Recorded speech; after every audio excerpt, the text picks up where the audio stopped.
Od 12 do 3. Robert Roškar.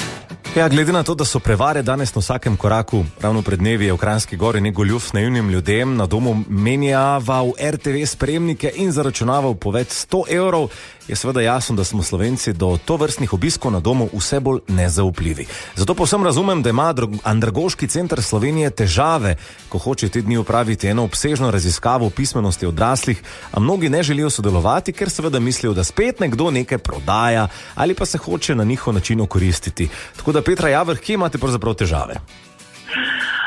Mi imamo en problem, namreč raziskava mora zajeti 5000, to je minimum, 5000 ljudi. In v bistvu moramo narediti z njimi poglobljene najprej anketo, potem pa še testna situacija. To je v bistvu bolj izjema kot pravilo v slovenskih razmerah pa raziskavah, se pravi, jih testiramo. In to vzame veliko časa in zaradi tega mrzkdo zavrne sodelovanje.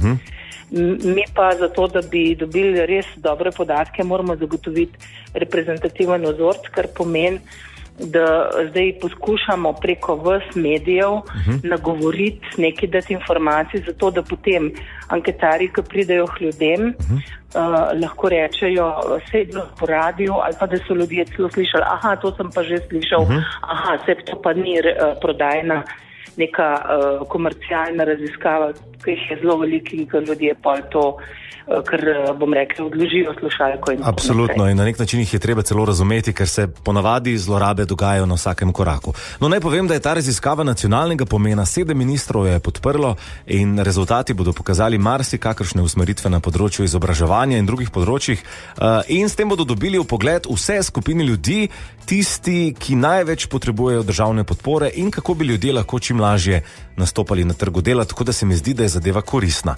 Tako da, če te pokličejo ali ti pišejo, lahko zdaj veš, da je zadeva po novem resna, tudi nagrajena, obljubljajo USB ključke oziroma dežnike ali še kaj drugega v zameno za sodelovanje, ker pač traja malo dlje, lahko tudi uro ali pa mogoče še več. Jaz upam, da jim bo ratalo najti 5000 kandidatov in bomo na koncu vsi imeli nekaj od tega. Radio